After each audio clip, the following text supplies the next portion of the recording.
Brice Brice dis donc Brice, t'aurais pas vu mon oxyde de titane? Oh, je l'ai pas vu, mais de toute façon, c'est pas bon, donc on va pas s'en servir. Alors l'oxyde de titane, c'est notre premier billet d'humeur de cette année 2018. Il faut savoir qu'on utilise de plus en plus cet oxyde de titane dans les métiers de l'alimentation et entre autres en pâtisserie et en confiserie. Alors un petit rappel, l'oxyde de titane c'est quoi? C'est un caillou. En fait c'est une pierre qui est oxydée, qui est le titane. Globalement c'est oxydé avec de l'acide sulfurique et d'autres produits tout aussi naturels que cela. Une fois que cette pierre est complètement oxydée, elle est broyée en toutes petites particules. C'est pour ça qu'en fait l'oxyde de titane est considéré comme une nanoparticule parce que quand on le touche, on a l'impression que c'est de la poudre, mais en fait ce sont des toutes petites particules que l'on emploie.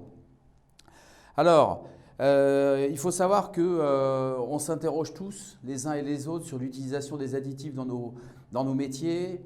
Ce qui nous interpelle avec Brice et mes collègues, c'est de se dire quel est l'intérêt d'utiliser une nanoparticule et surtout quels sont les risques pour nos compatriotes. Aujourd'hui, on sait que les nanoparticules telles que l'oxyde de titane provoquent des troubles urinaires. On considère, mais les études ne sont pas forcément validées puisqu'il y a un tel lobbying que l'on dit que ce sont des produits qui sont précancéreux. On a de plus en plus de problèmes avec des gens qui ont des maladies auto-immunes. Les nanoparticules sont stockées par notre organisme. Une partie de ces nanos disparaissent dans les urines ou dans les selles, mais l'organisme continue à stocker. Aujourd'hui, on s'interroge beaucoup sur les cancers, la maladie d'Alzheimer, les infections, les maladies auto-immunes. Tous ces additifs industriels qui ne sont pas issus de produits naturels sont stockés par l'organisme. Est-ce que ça a un véritable intérêt pour nous d'utiliser ces nanoparticules? La question que nous nous posons, c'est de se dire à quoi sert cet additif? Pourquoi en pâtisserie et dans les produits d'alimentation et surtout dans les produits médicamenteux, pourquoi utilise-t-on de l'oxyde de titane? C'est juste pour blanchir. Ça n'a aucun intérêt. Ni un intérêt gustatif, ni un intérêt sur la composition et le mélange. Ce n'est qu'un point de vue esthétique. Le blanc. Le blanc qui, en fait, dans notre société, a une connotation très importante. Le blanc, c'est la pureté, la qualité. Donc, il est important qu'un produit soit blanc pour pouvoir montrer ou donner l'envie au consommateur d'acheter. Vous le retrouvez partout. Dans notre culture religieuse, le mariage est en blanc. Un produit pour un baptême, c'est le blanc. C'est vrai que souvent, cette couleur est rattachée à la religion. Dans nos gâteaux, souvent, on utilise le blanc pour imager la pureté et la qualité. Donc, l'oxyde de titane n'est là que pour renforcer cette image, mettre en confiance le client en lui disant « si mon produit est blanc, il est immaculé, il est forcément de qualité ». En pâtisserie, aujourd'hui, on utilise énormément de colorants, énormément d'oxyde de titane. C'est une grande mode depuis 10 ans maintenant et ça s'est accéléré ces 5 dernières années. Nous avons des collègues chefs qui utilisent l'oxyde de titane pour colorer des glaçages, colorer des garnitures, des bonbons. Alors vous allez me dire, oui, en effet, consommer de l'oxyde de titane en petite quantité, il n'y a pas de problème. Sauf que cet oxyde de titane apparaît partout. Dans les médicaments, tout ce qui est médicament blanc, regardez votre composition, oxyde de titane. Les dentifrices, oxyde de titane. Les produits de beauté, oxyde de titane. Juste pour mémoire, les médecins conseillent de ne pas utiliser des crèmes solaires contenant de l'oxyde de titane pour les enfants de moins de 10 ans. Maintenant, on en trouve dans toutes les confiseries. Les chewing-gums, les bonbons industriels.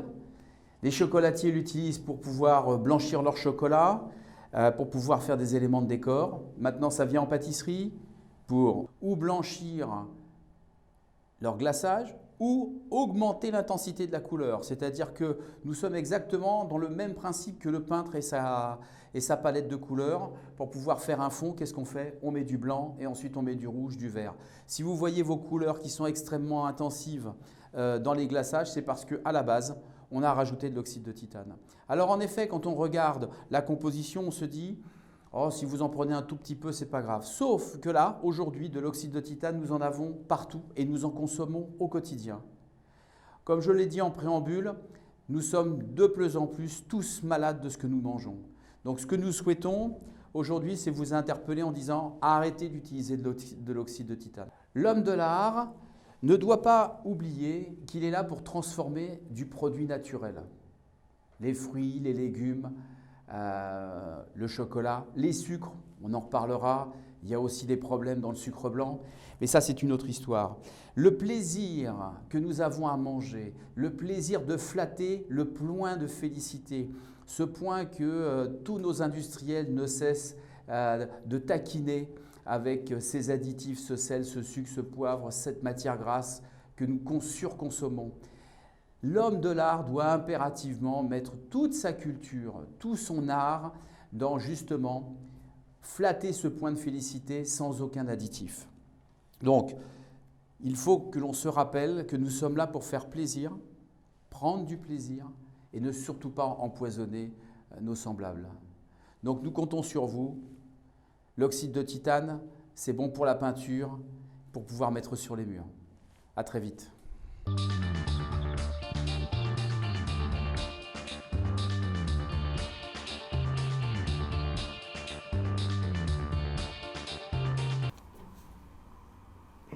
Alors, juste un petit rappel là sur la déchetterie, parce que je pense que certains rigolent de ça. Là, j'ai des documents sur les risques de santé avec le dioxyde de titane. Alors, il faut surtout éviter les expositions trop longues à l'oxyde de titane. Il faudrait aussi porter un masque lorsque vous sortez la boîte, un masque avec un filtre, parce que sinon, si vous respirez des particules, c'est pas terrible. Et puis, si vous vous en mettez dans les yeux, c'est 15 minutes à l'eau tiède avant d'aller voir l'ophtalmologue. Hein, l'ophtalmologue, ouais, j'ai déjà Alzheimer, moi justement, à force d'en consommer. Donc, il y a une multitude de choses que vous pourrez retrouver sur Internet, il y a plein de gens qui ont déjà écrit, mais les lobbying n'ont pas vraiment envie qu'on sache que l'oxyde de titane c'est mauvais. Donc renseignez-vous, lisez, prenez votre temps pour apprendre, prenez votre temps. Ciao, à bientôt.